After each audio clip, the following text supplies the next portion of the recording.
All right. Hey, this is Jason V, Yo, and this is Jason 3D. and we're gonna do this commentary thing. We stole this from the band Ghosts, the only band that I've ever seen that did anything like this for their album. Yeah, but they're not really ghosts. No, they're not They're Ghosts. They got some cool costumes though. I wish we could do more like a costume thing, but we ain't got the money for that shit. I do like a yeah, yeah, but Bay City Rollers thing, you know? not some gimmick bands. They take it over the top. No And fucking kidding. yeah, they always Some band, we'll just say some bands which will remain nameless. yeah, because we don't want to get sued by even more people. No, but we're just sitting here, and yeah, this is the commentary for our first album, which originally was supposed to be called Crystal Lake Punk Rock, but we decided to go not untitled. What's that called? Self-titled. Self-titled. We named it self-titled. There's the Jasons Yeah. rather than yeah. And I mean, we've had quite a few people purchase the album, and I don't know, we started feeling a little guilty because it's like Well, 17 minutes long, so we thought let's give them a little something extra, right? well, a lot of people were getting confused because whenever we first released the album on Reverb Nation and everything, people kept looking at it. And even though we named it The Jasons, people were still asking, is the name of the album Crystal Lake Punk Rock, because we didn't take it off. We just left it there. Yeah. So, I just told them it was like a tagline. Yeah, I mean, that is kind of like, it explains what we are as a band. Well, then we turned into Red Blooded American Punk Rock for the second album and the Probably from here on out. yeah. I mean, Our logo still says, Crystal Lake Punk Rock inside of the eagle. right. But right. It also still says Jason X. No.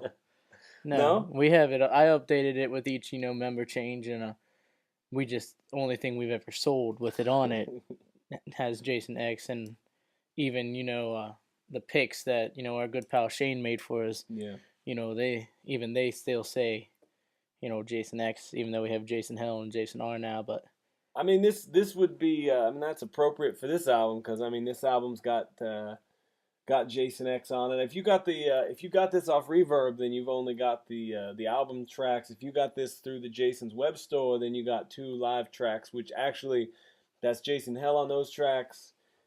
This is Jason X on all these studio tracks. We're not going to do commentary over the live tracks, so you're fucked with that if you got that version. But we're doing this intro, so what we decided we're going to do is we're going to tell you a little bit about how this album got made. And then when it's time for the commentary tracks, I don't know how that's even going to go. We'll say push play, and then we'll go through it together, right? So yeah, if that's I don't know. I don't know how to fucking do this shit. Yeah, like that's all you, man. I just fought it though. So you did fought, and it better not fucking stink. You fucking jackass piece of shit. So let's talk about this album, how this album was made. Well, go ahead. Without showering. Yeah, without showering.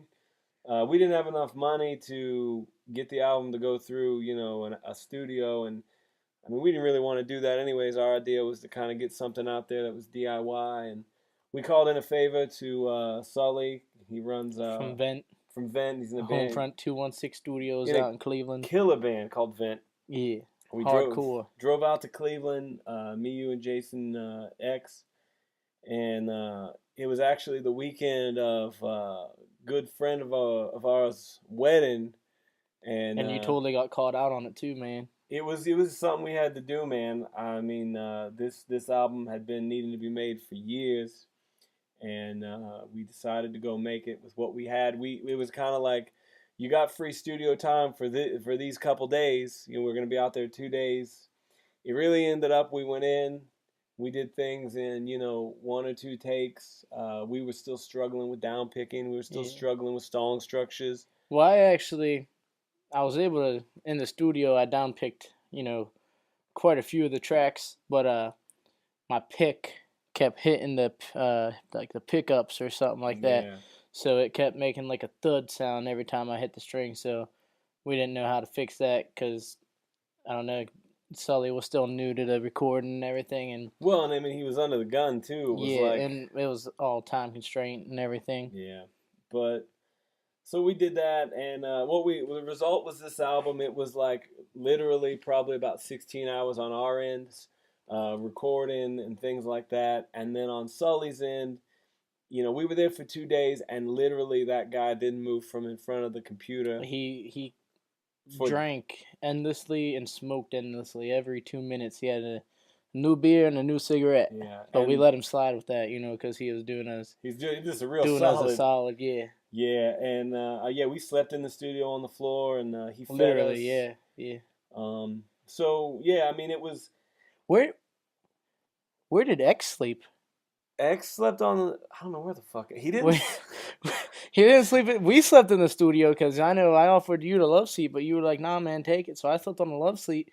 Then you like morphed your bag of clothes into like a half bed, half pillow type. Where the? I don't know where the. I don't really know where X slept. Did he sleep outside? No, he got drunk that night and slept on the couch, didn't he? Oh, so you know what? Maybe that's what he did both nights. Yeah, because I don't know.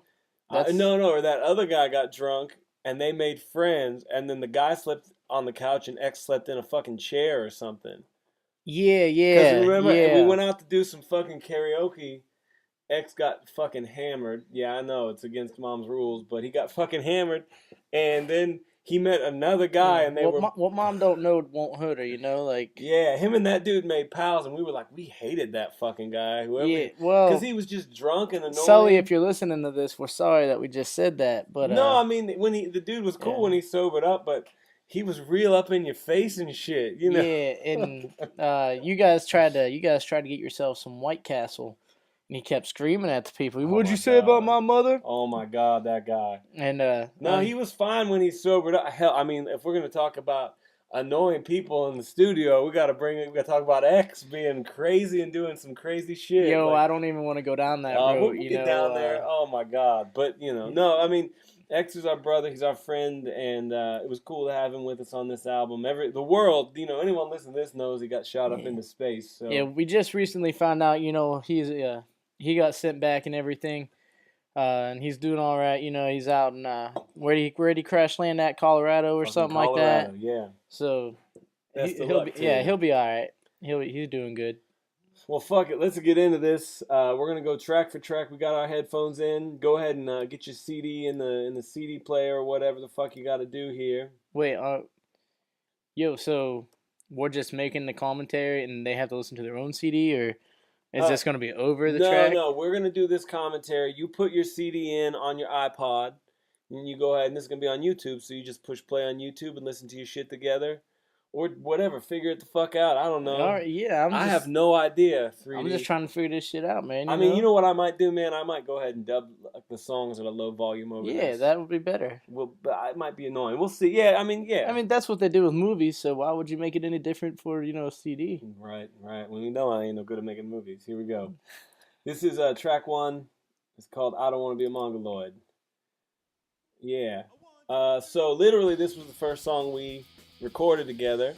I mean, the first song we ever learned, whenever, we all found all of our instruments off of that one band that stopped at Crystal Lake, Yeah. And, we sat down and you were like, man, I have this beat in my head, and we just... Well, and I mean, that 1, 2, the 1, 2, 3, 4, that was the first anything I did in the studio. Yeah. Because I did that. We started with the drum tracks, but he mic'd a vocal mic and my guitar, and that's how we did every drum track. So, and I have to say, I think this is probably the first drum track that X did, and I think he only did like one take on this one. Yeah, that's why you like in a few songs you'll hear him. I think he talks in one video or something. Not video, song, track, whatever the fuck this fucking thing is. Oh, that's live. Yeah. That's from his drum mic. We didn't dub anything in. And we didn't really do any overdubs or like cut-ins except on this song, because when I was playing the guitar parts, I royally fucked up the end, and we had to either re-record it or try to make it work. So the little stop, which is now where when we play live, people clap. That was just me fucking it up, and Sully put a very subtle echo over it. And I mean, it was like we could have done it over, but at this point, we were like, Here, this part right here. That was a fuck up. It was a fuck up. I remember. I completely forgot about that. Honestly. Yeah. Because we just got done working on our second album and everything. Fuck. It's good to sit back and remember things like that. It's fucking crazy. But yeah, that was a complete fuck up, and it took us. Because, like I said, none of us really knew how to work his equipment, and he was still kind of new to it himself. So, yeah. And the goal was we do not want to re-record any track because we don't have time, Yeah. Because what we left with at the end of that weekend, except for one exception, which I'll talk about when we get there, what we're stuck with. But this song was like our flagship. I always felt like this. I don't know, and it's over. So I guess stay away from crystal lips. Right. Fucking next song. Shelly's Got Shit for Brains.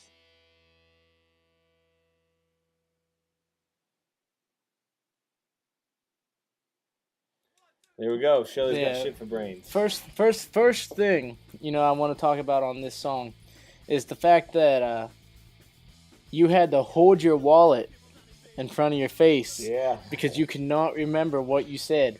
And so you held your wallet in the air and you just you went through it. Because the line is, Shelly's got a rubber and he keeps it in his wallet. He's got a fucking afro, but he'd rather have a mullet. You kept saying wallet instead of mullet or something like that, wasn't it? Well, the truth about this song, and I guess the cat's out of the bag, we don't have lyric sheets on our album because this song, I don't really fucking know. There's shit that I say in this song that doesn't pertain to Shelly. Like, I think at one point I say, Shelly's got a tie-dye shirt, he got it at 4-H. That has nothing to fucking do with Shelly. When the fuck do you say that at? You listen to it over again, and the reason is, I had like a general idea of lyrics, but when I was time to record lyrics, I didn't write them down. I had them all arranged in my head, and random shit just started coming out. And, so a lot of it's about Shelly having a goalie mask and a wetsuit and all that stuff. But there was a whole section that I was like, he doesn't like the ganja, but he's fucking scared of cops. Never made it in the song because it started being about a tie-dye shirt and 4-H. Yeah. So, you should have involved, a part where, you could have been like, that one girl's name, whatever her name was, you could be like, she doesn't want to fuck me because she's a fucking bitch or something like that, because that's what he says, Hindsight, I didn't notice it the first couple of times, you watch the movie, but like he kind of says to himself, she fucking bitch whenever she turns him down. He turns dark at the end, and that's why the motherfucker had to die. I mean, I like the guy. Yeah, he was the lovable, Oh, hey, we ruined it. Hope you enjoyed it. Next song, here comes. Next song. Tenacious D reference. You fucking... No. Hey, this is called Imposter.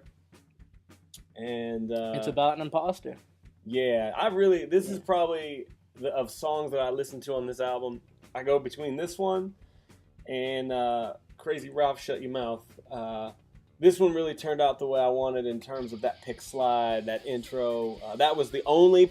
You guys, I remember I was like, I want to do a fucking pick slide, and Sully was like, maybe just do that, separately in there, because everyone knew I was gonna fuck it up. But I did it anyway, and it came out good, so I was happy with that. Yeah. This was one of the ones that we got out like no questions about it. Like we just shot it, like it was done. Yeah, nobody had any fucking problems with this one. And we always get a really good response, from the he's an imposter. Rose and Imposter, people you always, they seem to dig that a lot, and... I mean, it's a straight up Ramones ripoff, like in terms of, we wanted it to be our Blitzkrieg bop, we wanted it to be kind of one of those songs, and then it does work, people dig it, and, I don't know, man, this one came out real good. Of course, it's about our buddy Roy. Yeah. A lot of people confuse you for Roy. And this right here, this guitar riff that's going on, straight up Ramones ripoff and the Take It X, that wasn't supposed to be there either. You were just kind of yeah, you're right. Yeah, you were so pumped that we were doing so good on it. You just kind of, and this, I always like playing this bass line, even though it's just the exact same thing we were just playing. People always do, the worship hands. Yeah. People always do that to me during that part, even though it's nothing special. Like it's but exactly it's what. Out. Oh, but, fuck, it's over. Yeah, that was fun. Shut your mouth. Crazy Ralph, Shut Your Mouth. And that's two You know, it was me on the scratch mic, And that was and you just walked up to the scratch mic, and X yelled it, and then I screamed it out the other ways. You and I screamed, "Shut your mouth," whatever.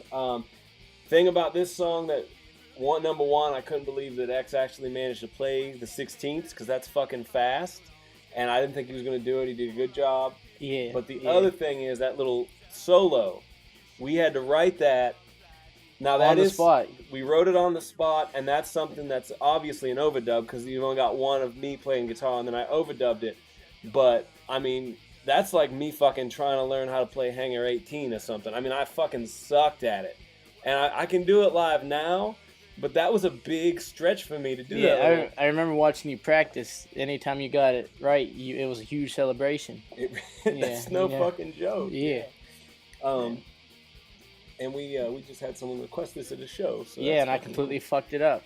That was there you go. That was JV's girlfriend, wasn't it? Oh, Deanna. no. Oh yeah, maybe Yeah. for someone else.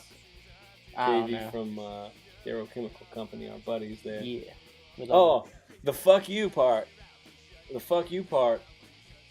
We did that separately as gang vocals, right? We did, yeah. And we just didn't know what to put there. We honestly had no idea. We knew there needed to be something there because it seemed empty, and "fuck you" seemed like the absolute correct response.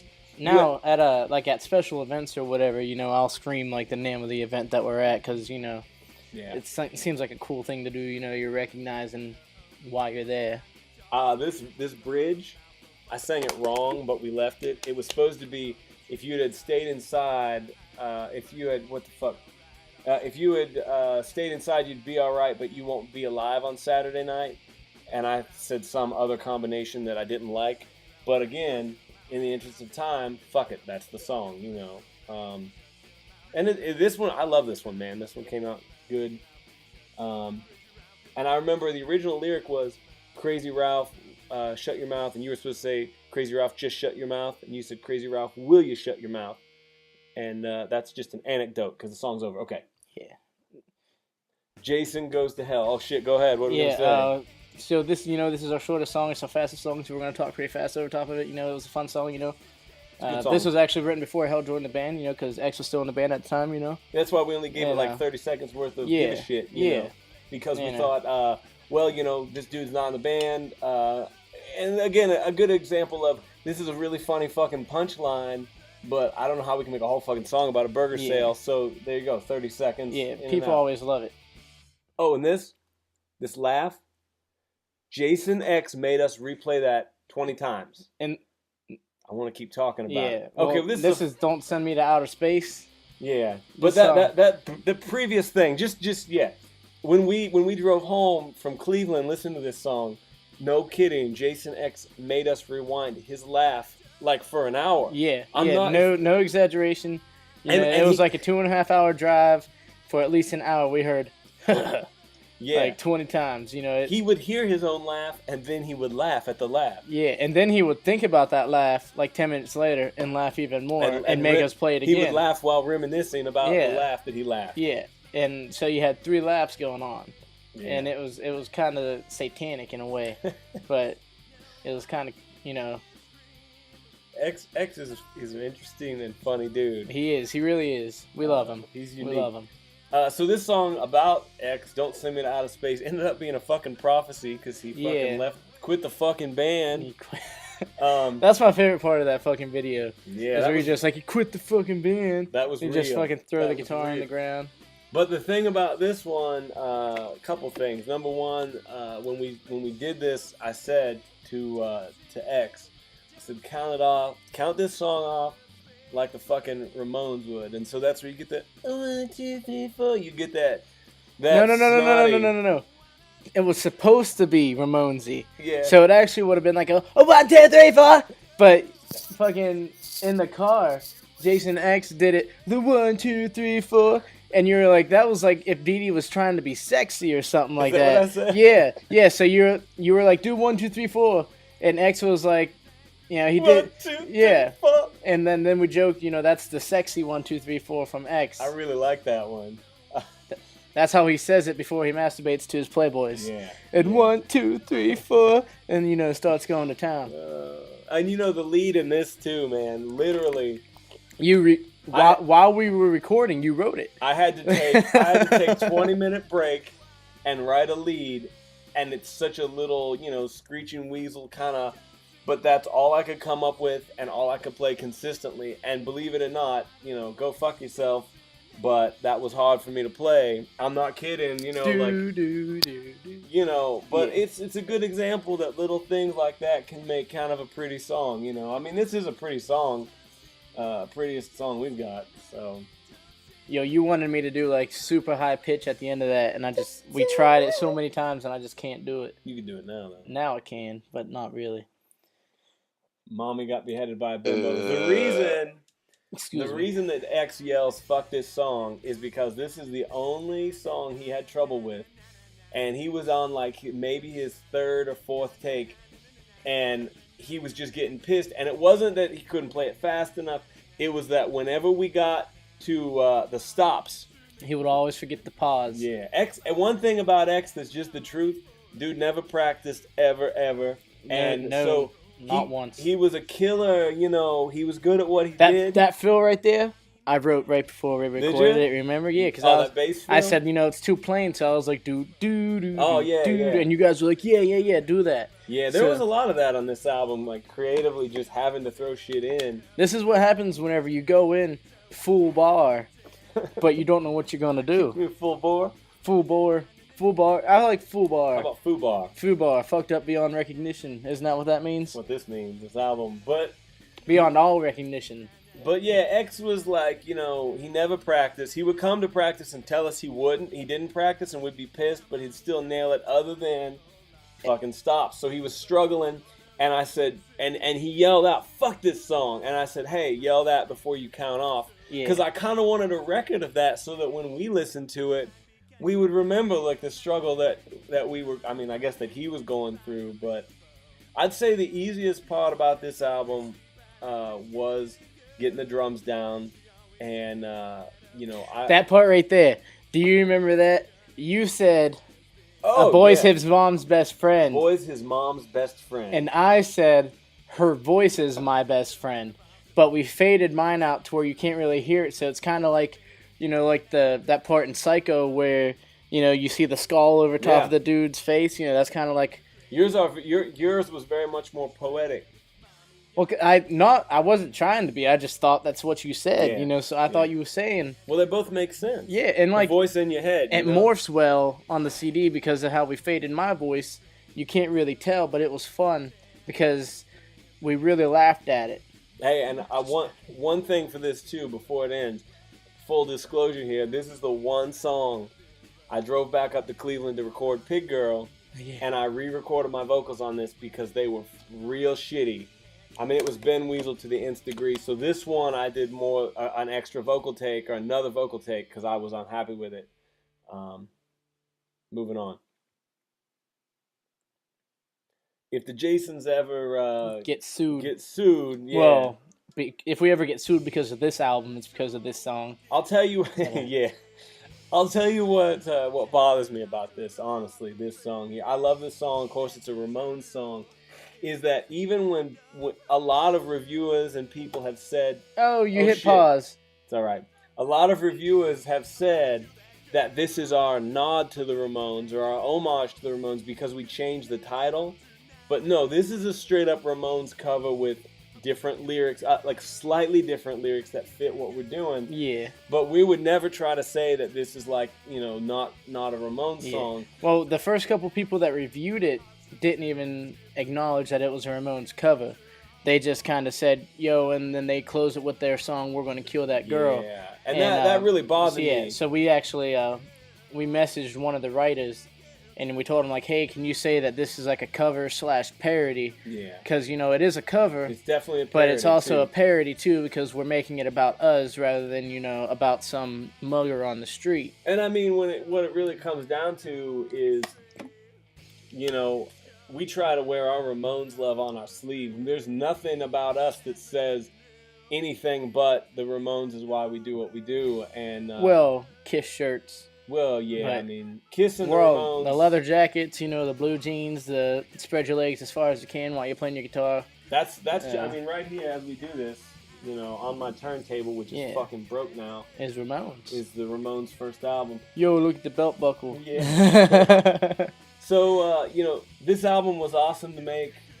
It was a great time for three friends with no money, and we listened to it. The drive from Cleveland was 4 Dude, hours. that We listened to it all the way back. we somehow got off the interstate that drive, remember? Yeah. And we somehow managed to take back roads all the way to fucking Cleveland. Yeah. And we thought we were going to get murdered at any point, but you know, being adjacent, you don't have to really worry about that. Yep.